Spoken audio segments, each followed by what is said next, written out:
I don't know, maybe Gerrard came into all of their houses the night after that game and slapped them all in their sleep, because he's like that. But he doesn't care if people like him. He just Yeah. motivates them, you know. No, for sure. He doesn't strike me as the friend-making type of manager, does Gerrard.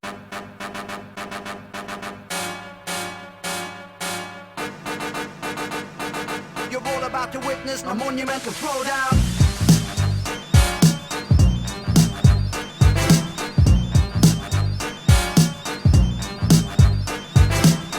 Okay, hello everyone, and welcome to episode 72 of FPL Bros.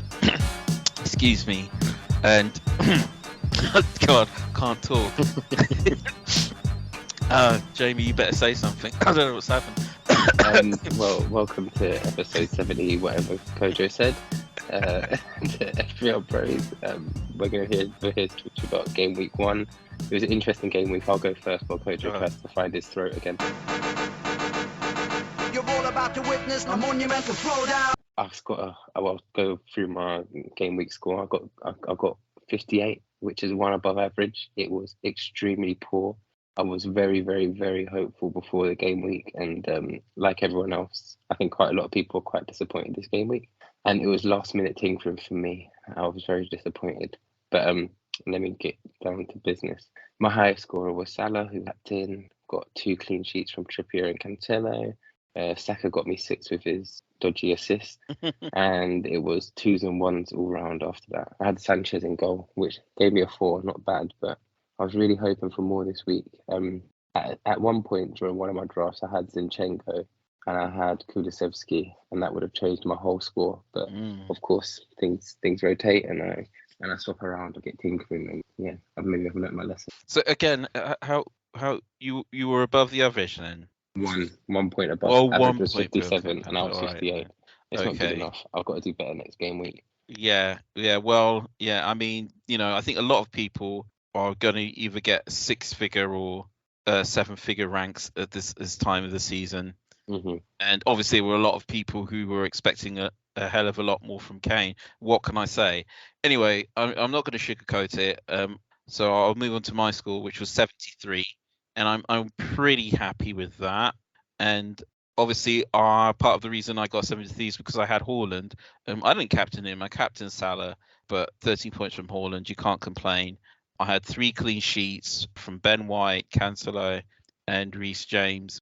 And I was very happy about the 7 points from Cancelo and James each, because they both got yellow cards and they still got bonus points. So that just goes to show, like, even when these guys conspire to knock points off their score, they're still that good. Nothing else much to write home about. I also had Saka, and so I was also happy with the 6 points, although at first I thought he'd scored, so it was a bit of a letdown to find out it took a massive deflection. I know a lot of people are on Martinelli. The big reason being is that he's substantially cheaper than Saka, but the thing is, there's a reason for that, and the reason is Saka's a Don. I don't know why you wouldn't have him in your team if you couldn't afford him. When ESR is back fit, we'll see how much we'll see of Martinelli.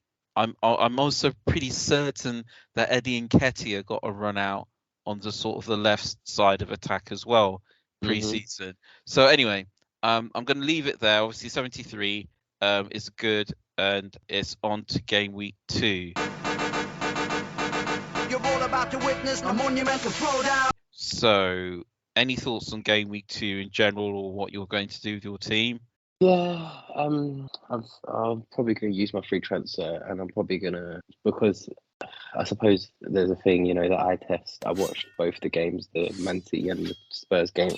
My throat, Spurs. But, I've watched both games, and I've seen how the teams were performing, and sometimes you try to go against the grain. Sometimes you try to be like a bit clever by half, but it bites you in the bum. So I swapped Kane out for Haaland. I did it before the price rise. Okay. I did that pretty early on. I was pretty dead certain that, because it was all the way up until the last minute that I was swearing, is Haaland going to bang? Is Haaland going to bang? Is it going to go well? And well, it did. So I was pretty much secure in my choice that this guy, he's going to be a bit of a mainstay in my team this season. At least up until I think I think until Champions League football starts. Exactly.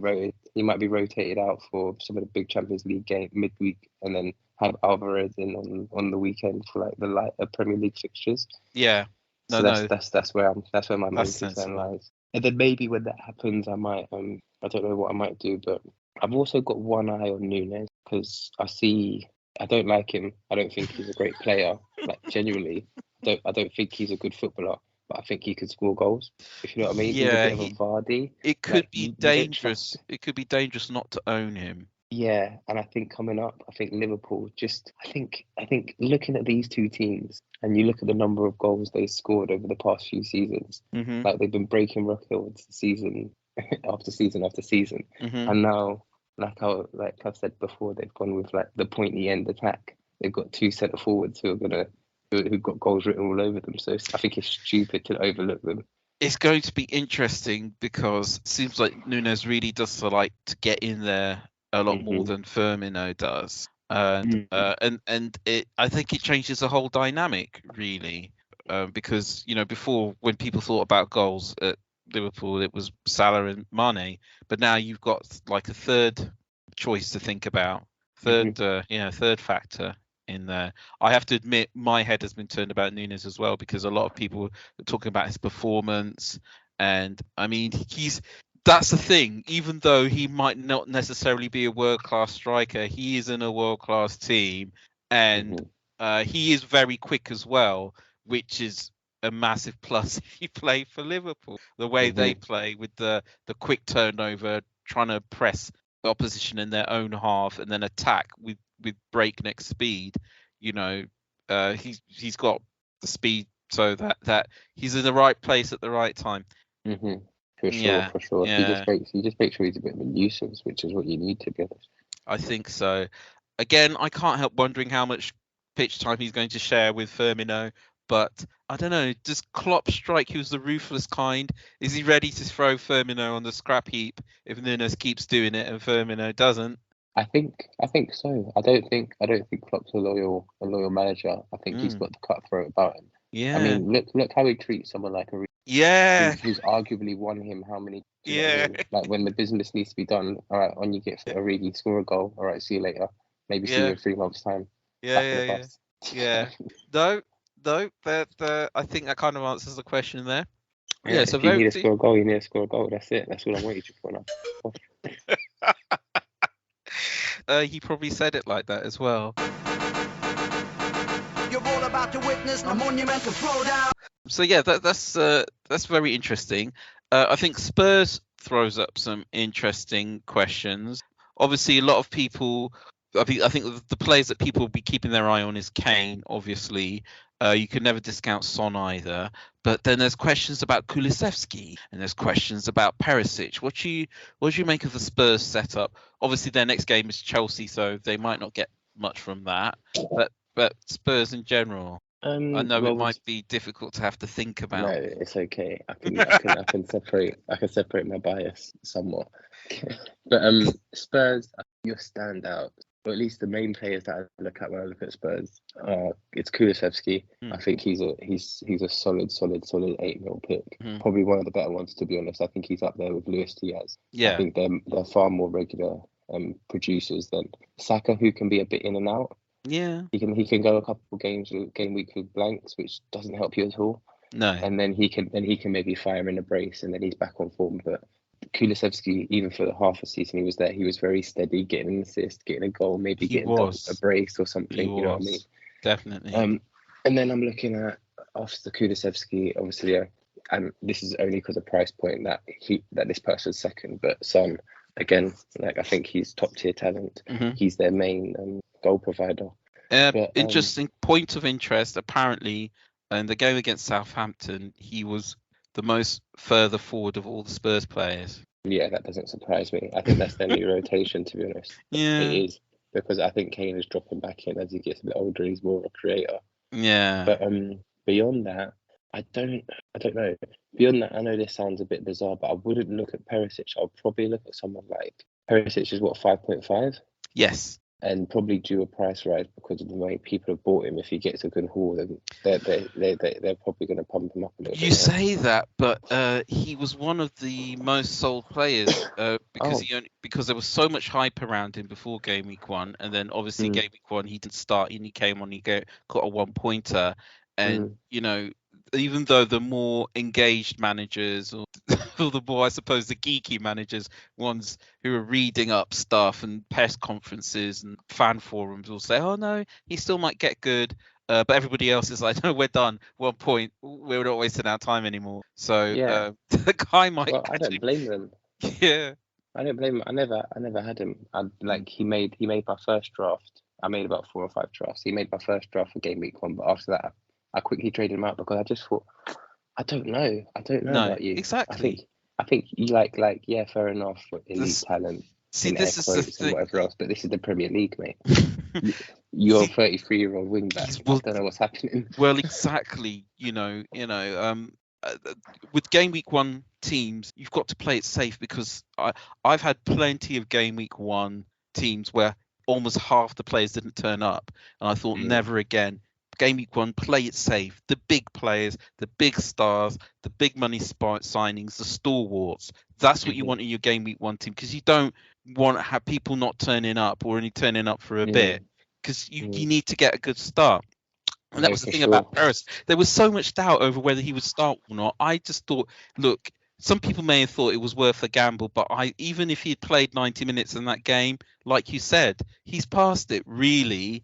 And okay, even though people say his goal scoring stats are impressive, but he's got to do it here, hasn't he? Yeah, that's the big difference. And there's plenty of examples of people who didn't do it here. Because I've had that problem 3 times, haven't I?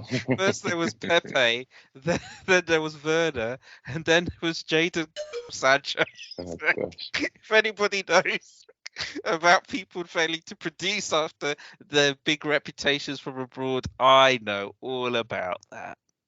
Well, so what I was going to say, I said all that to say that I'll probably save 0.5 million, which might sound like a measly amount to some people. That 0.5 can really change your whole week if you need to do an emergency transfer out.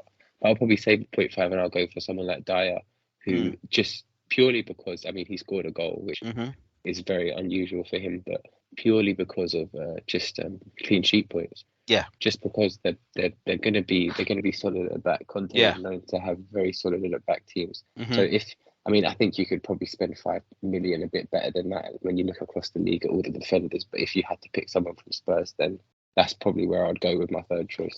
Yeah, I don't really like Perisic, and if people really do think he's worth the risk, I've got to say, next 2 game weeks, last chance saloon for the guy. I mean, I was looking at the Spurs squad the other day.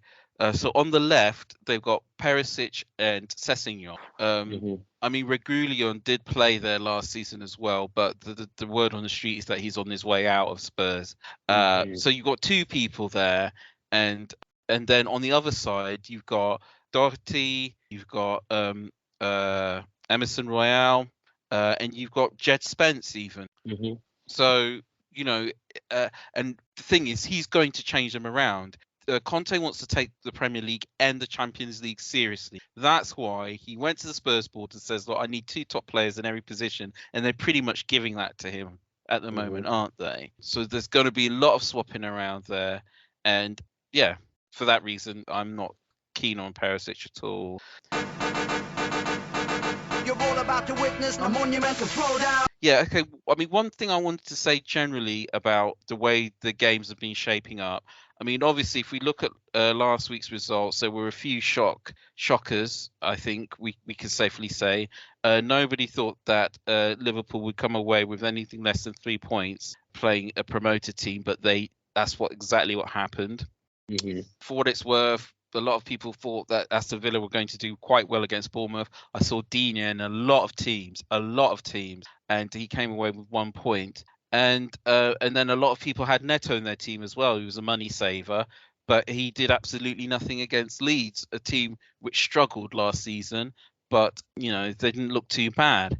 What I wanted to say about Liverpool is that, so they drew 2-2. Liverpool is still a good side. arguably one of the best in the league. But this is the thing about Liverpool, and I'm surprised that people have forgotten about this. Towards the end of last season, they barely kept a clean sheet, did they? Do you remember they were the last 3-4 games of the season? They usually conceded the first goal before winning the game, didn't they? And that's that's right. It's what made the title race exciting, because every time you thought Liverpool were going to drop points, they dragged themselves back into these games and they were winning them. And I can't help feeling that clean sheets don't seem to be all that important to Liverpool. And I can see why they lose them, because their style of play means they have to play. They play a very high defensive line, and every now and again, people are going to get in behind. They're going to break the offside trap, and you've got one or two opposition players running at Alisson. And I know Van Dijk is quick, and I know Fabinho's quick, and all the rest of it, but sometimes, anyway, the point I'm trying to make is that I've seen people with two Liverpool defenders, Robertson and Trent. And again, I know they're very good. I know they're good at attacking and assists, and Trent has goal scoring potential or all the rest of it.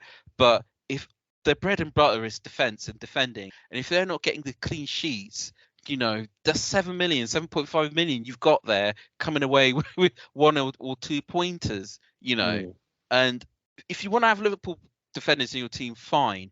But the clean sheets, they've not kept them for a while now. Yeah, this is a trend that has continued from the end of the last season. So I think people need to be careful about having both of them in there, And if you are going to have both of them there, make sure the rest of your defense is solid. That's what I'm saying, man. I'm not having both for the time being. I don't know how many clean sheets are going to keep this season, but when I think about how last season ended, they win games, but you can win games and still concede goals, and that's what's happening with Liverpool. I think you're 100% right. I think that's a really good point to make. That's something that I think a lot of people haven't considered, because I think lots of people are almost, they still have it in their mind of that almost invincible season from Liverpool where they weren't conceding. They would just score. They would just run through teams 3-4-0. And it was very difficult to even get past the defence for them, because they were just hogging the ball and made it impossible for you to, do you know what I mean? But that wasn't them last season. They played a whole different game last season. You're all about to witness a monumental throwdown. Yeah, but where do you go for your clean sheets though? I see, because I noticed that you had James, and are you confident of Chelsea keeping more clean sheets this season? No. That's an interesting one. No, I mean, again, I think people are hanging on to the Chelsea that we saw perhaps at the beginning of last season, and to a lesser extent the season before when Tuchel first took over. Yes, they were solid defensively for a while, but now things are different. Now the team is not looking quite as solid as it has done for a while. They struggle a little bit, in defense, midfield, attack. They do struggle. And they don't have Rudiger anymore, and he's obviously a big part of why they were relatively reliable defense in seasons gone by. And I mean, Koulibaly is a big name. Of John Terry, he couldn't be more different from John Terry. They just wear the same number. But anyway, I mean, can you imagine how John Terry feels about him wearing his? I don't want to think about it. I don't know. Yeah. Anyway, James is in my team for his attacking potential, and that's pretty much it. And I really don't have high hopes of clean sheets. On another topic, Chelsea, I know a lot of people had Mason Mount in their Gameweek 1 team, and he put in a really poor performance. And I know I've had Mason Mount several times in my team before as well. But here's the thing about Mason Mount: he's a flat track bully. Yeah, if Chelsea are playing a team that's been promoted, then he'll go nuts for you. Other than that, don't expect an awful lot from him. So that's my word on Mason Mount. No, I don't agree. expect anything from him this week against Spurs. Definitely not. I mean, this may be a bit biased, but I really struggle when I look at the Chelsea team and I try to think of who I might want in my fantasy team, because they're so bit part. There's no like if you look at, I would say, almost every other team in the league, you can pick maybe 2 players that are most likely to score points. You just haven't got a clue with Chelsea. You really don't. Sometimes Havertz looks like Havertz looks like he's good, then he doesn't, and then who else they've got? I don't know what's happening with their left-sided wing back at the moment. Did Chilwell actually play in the last game, or was it Alonso? I don't know. Are they going to keep clean sheets? Their centre backs don't really do much else. At least before with Rudiger, he used to get his head on the ball sometimes, didn't he? Mhm. At corners. But you're right. There's not anyone who looks reliable, and James is a lot of money, and I'm just thinking about when I might want to turf him out, to be honest, and maybe I will swap him for somebody at Spurs. You've put that idea in my head. Okay, yeah. I mean, obviously it's all jokes with Man United. I don't know what's going on there. Leicester also didn't look as solid as they should have been, but then Leicester haven't been defending well for a while now. And Leicester are I'm an interesting side at the moment. They really are. They are, because I just don't know what's happening there. They haven't bought anybody. They're the only team in the No. top 5 leagues that haven't bought anybody. yes, And they haven't got many people. no, Like they had on 2 attackers last game. yeah, Like two attack-minded players. Everyone else was a defensive-minded player. defensive, yeah, It's yeah. insane. They couldn't keep Lookman, and Harvey Barnes is injured. And I remember a couple of seasons back they sold Damari Gray, and I still don't know why they did that. But Nonsense. now Brendan Rodgers is sitting there complaining he doesn't have any wingers. Well, you had one and you sold him. So, so I don't know what you're complaining about, mate. You tell him. You tell him. Yeah. You're all about to witness a monumental throwdown. So anyway, coming up this weekend, we've got Arsenal at Leicester. How do you think that's going to go? Like, from an Arsenal perspective, anything less than a win to nil, I'm going to be very disappointed with, because this side don't look good, and we need to put them to the sword. No, they're not defending. They're capable of getting a goal, but I think people will start to see the value of Jesus. So they really ought to. It's again, he was one of the most transferred players out after game week 1, Well, and I just think it's just nuts. Arsenal's got some great fixtures. He's a busy player, and he knows what he's doing. He's playing under a guy that he knows from his time at Man City. Anyway, we've heard it all before. Yeah. I expect something from Arsenal. Don't take this the wrong way. I think Arsenal probably will win, but I don't ever feel like they're ever 100% control of games. And I would like to watch them and think, yeah, they're going to win this one. It's not going to be a problem. It's in the bag. And then they're done after like 50 or 60 minutes. I always have that sneaky suspicion that opposition is going to get back in. And if Jamie Vardy plays, it might be a hairy one. Yeah. See, that's the thing. I think you're right. And what I mean, as someone who literally watched every single Arsenal preseason game and like was clucking for any minute of football over the summer break, I can tell you that things are changing, and I must admit, like, I was someone who agreed with your perspective that Arsenal never seemed to put teams away, but I think Crystal Palace away was a tough fixture to start. It was. I think Leicester at home, I think you're going to see a bit more of what we want to do to imprint the game. And like, I just want to mention like a passage of play that happened was Jesus picked up the ball just at the edge of their attacking third. He went past three Crystal Palace defenders, nutmegged one of them, flip-flapped the other one, then sent the other one the wrong way. And then just as he was about to shoot, Anderson got his big head in the way. Oh, okay. If that's just any sign, like, this guy was on fire at Crystal Palace, and it would just so happen that he didn't get the goal. No. But I mean, when you're against Crystal Palace at Selhurst Park on the first game of the season, I don't knock you if you don't get a goal. I mean, it's a horrible place. I've seen much bigger, much better teams than Arsenal go there and come away empty-handed. It's true. What I mean? It's true, and Big Pat has got them playing with the confidence. So that is a solid side. It is, and they're going to they'll do all right this season, no doubt. All right, so then there's the big one: City versus Bournemouth.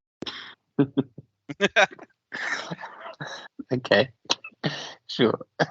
Yeah. Well, that big one in that people I think are going to get all that. Well, a lot of people have got their captain on Haaland. I'm one of them, so they're expecting big points. Because I fully expected you to say Chelsea versus Spurs, and then you said City. I was like, okay, sure.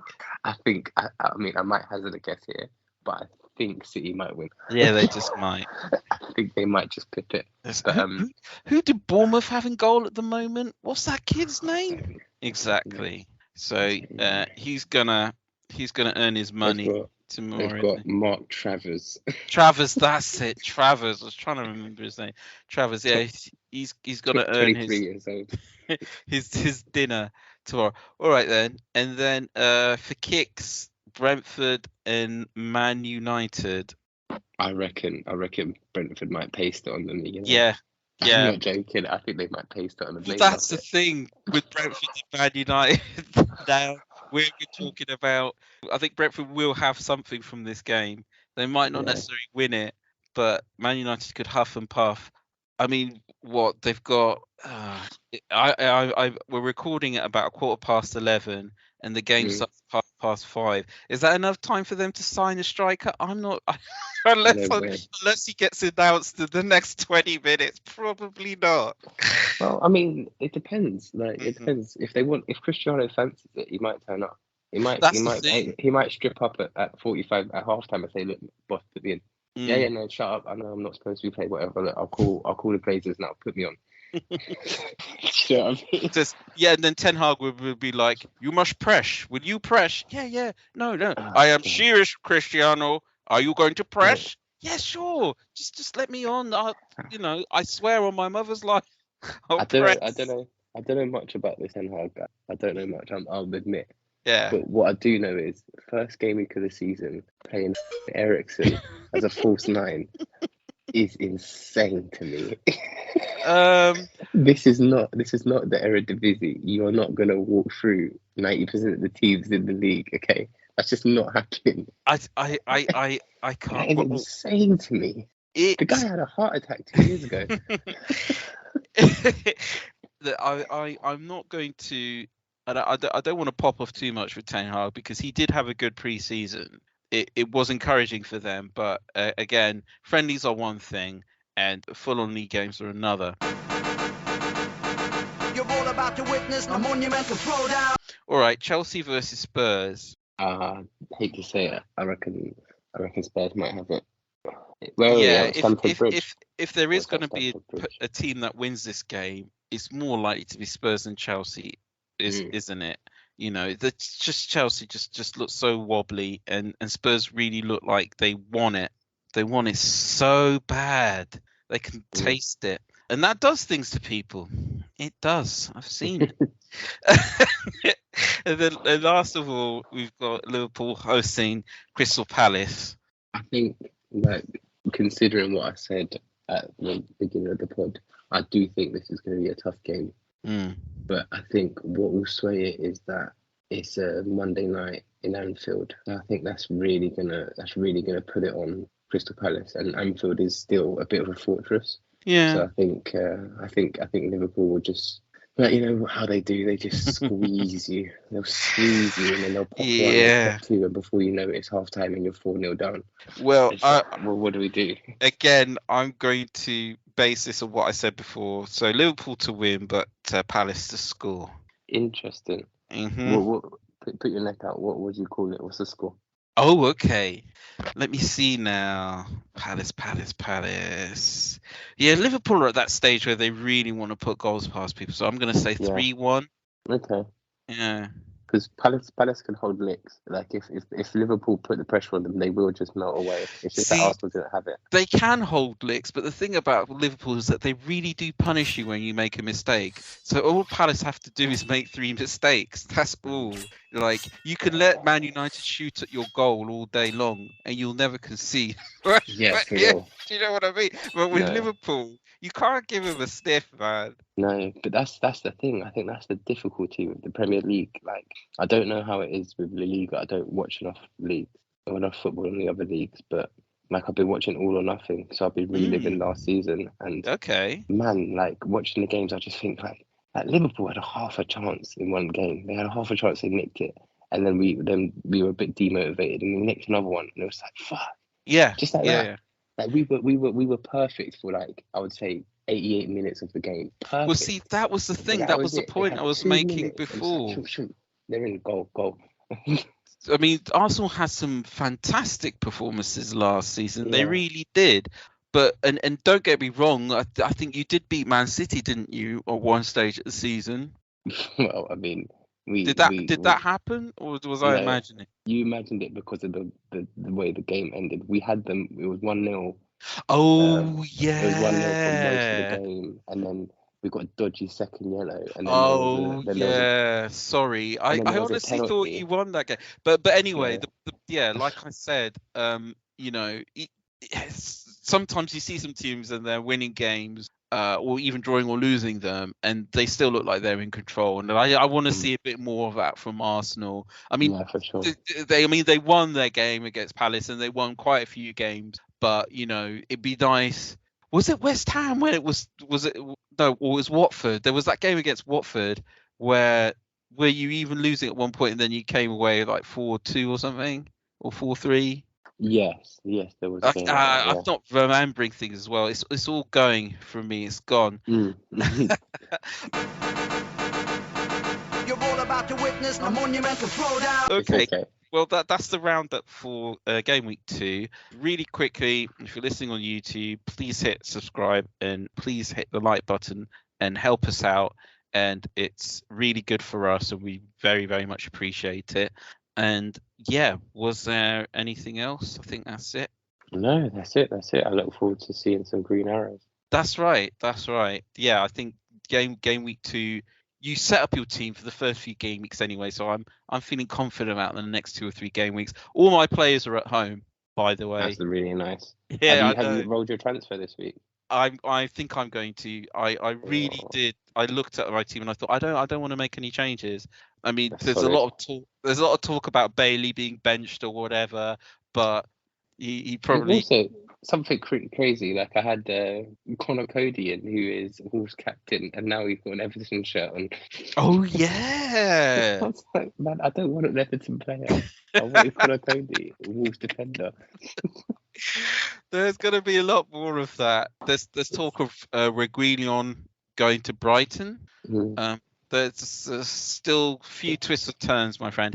All right, then. Well, thank you very much for making the pod this week. I appreciate it. I know it's really late and everything, but your time is very much appreciated. So I'm going to sign off and say goodbye now. Goodbye from me too.